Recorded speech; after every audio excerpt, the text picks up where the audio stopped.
Let me preface this by saying that there are opinions here. Any ideas I share stem from my own personal preference, and any critiques and criticism I make with love. This will be mainly focused on the Heroes only implementation and not the full control Heroes mode. I am also coming at this from the perspective of an RTS player. I understand that maybe this game mode isn't even made for me. With all that said, here we go. Hero abilities. The current implementation of hero abilities is far too spammy. Your skill set as a player should not be how fast you can hit E and click on a target. A hero ability should feel strong, and constantly spamming it detracts from the idea that what the hero is doing is powerful. You are also immediately taxing the player's APM with a very menial task from the beginning of the game. Within a typical RTS structure, the most frantic and taxing time of a game is likely to be towards the end as someone is nearing victory. If you are playing back-to-back games, your heart is likely racing, you're at maximum adrenaline as you start a new game. Whoa. Building your farm, your barracks, starting production requires very little APM. This is the time set aside for the player to settle, gather their thoughts, calm down from the high of the previous game, and plan out your new build and strategy for the next. If the player is thrown immediately into spamming abilities, it is probably going to lead to mental fatigue and even physical fatigue. My perception of the Heroes Only game mode is more casual, less APM intensive than even the classic mode. As it is now, especially against the AI, it is way too mechanical, way too APM intensive. Resolution. Even the 5-second CDs on both the Ranger starting abilities feel a little too spammy. It is a lot better than the current implementation of the Mage and Leader, but I think it could be pushed even further. The numbers are not set in stone, and I'm merely trying to illustrate an idea. But limit the hero abilities to a 5-second ability, a 15-second cooldown ability, a 30-second cooldown ability. For instance, the Mage. I would give the Mage a magic ranged attack, maybe use the current magic missile animation, and then I would add a 5-second cooldown Fireball with a missile animation, fire damage plus dot effect. A 10 to 15-second cooldown on the current Mana Barrier, and then Ice Storm as a 30-second cooldown. Ice Storm is wildly powerful and fun, and because it's getting such a long cooldown, maybe it could have an added effect. One of the best uses of Ice Storm, I think, is clearing a tower. Maybe when you use Ice Storm on a tower, it locks all the units within the tower so they can't escape, or some other way in order to make up for the ability having such a long cooldown. Hero abilities need to look cool. I know Pavel can do this.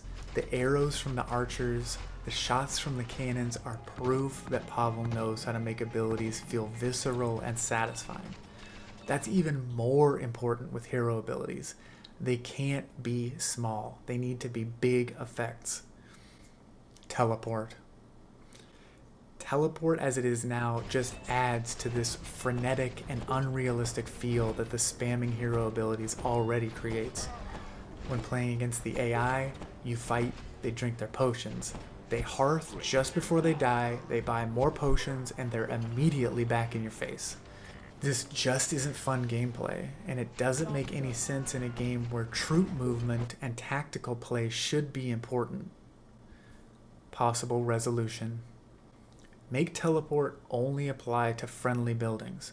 This way you can support your allies in a pinch, but you aren't just warping all over the map, and moving through the landscape matters. You can also teleport to your closest defensive point to repel an attack.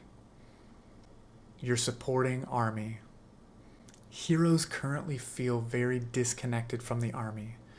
The natural way a game plays out is just hero versus hero. You level up, rush the enemy hero, and your base is somewhat forgotten. There's no strong interaction or incentive to care really what your AI army is doing.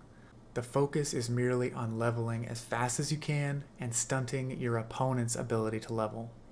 I'm fine only controlling heroes. In fact, I think this is a great idea to allow players from genres like MOBAs, action RPGs, and maybe even MMOs to be willing to get a taste of the Scouring. But I would like to see the hero control, or at least be reliant on their supporting army. One short-term solution I was thinking about that hopefully is easy to implement would be maybe adding a Peasant Bar to your hero.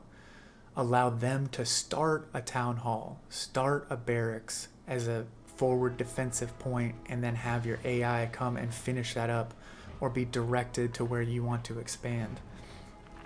This allows the expansion and army movement to be more a product of the player and less just whatever the AI happens to be doing. Now, the horn ability, I think this could be explored a lot more. In order to incentivize players to use the army, the horn ability, perhaps the first 10 units you grab receive increased defense or attack. Maybe it makes them bigger so you know which units are under the horn effect immediately. Maybe each hero's horn could give a different buff. Maybe the leader horn buff gives them health or armor. Maybe the ranger horn buff gives them added attack damage.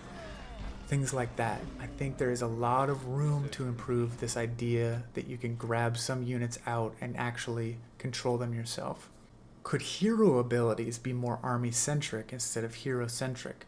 Could you have auras, negative and positive, taken from the items and instead added into each of the heroes, making those heroes more unique and giving you the incentive to use your army more?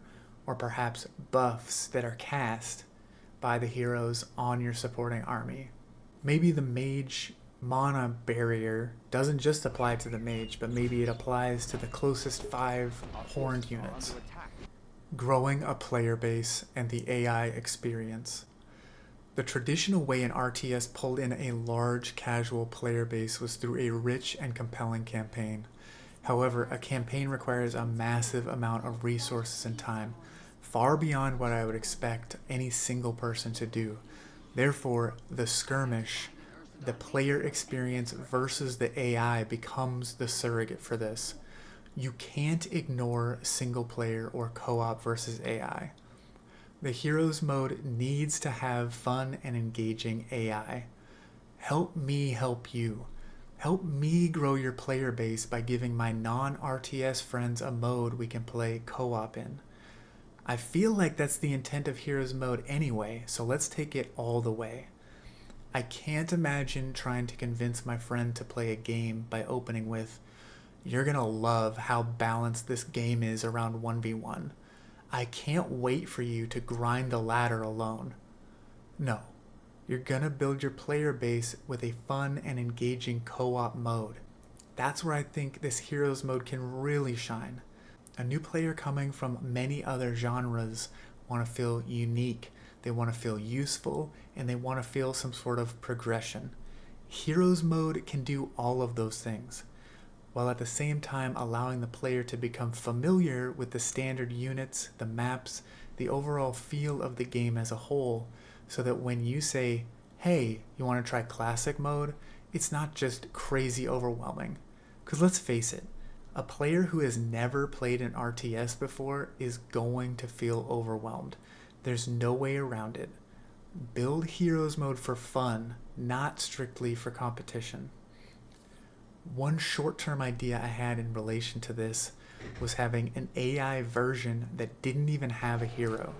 Maybe the AI starts with a forward expansion on the map and a more developed main than the player. That way, your team of heroes is fighting against a grand army and not just against other heroes. This would make each new player feel even more unique, even more powerful, and hopefully lead to more fun. One more way I considered for making the player feel more unique, which may be way out there, would have you draft your AI army composition before the game.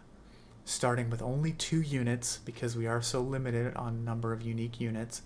Maybe one player plays Ranger, then drafts Archer Cannon, and another player wants to play Ranger, but can instead draft Footman Cavalier. This makes two Ranger players feel very different in the game. I love this game. I appreciate all the work that's being done, and I just wanted to give a little bit of input on the Heroes mode. I think about this game a lot, and I want it to be successful. I know this was long-winded. I have a lot of thoughts, and hopefully this all made sense, and I appreciate it if you stuck around the whole time. Thank you, Pavel. Thank you, Vopli. Love you guys. Till next time.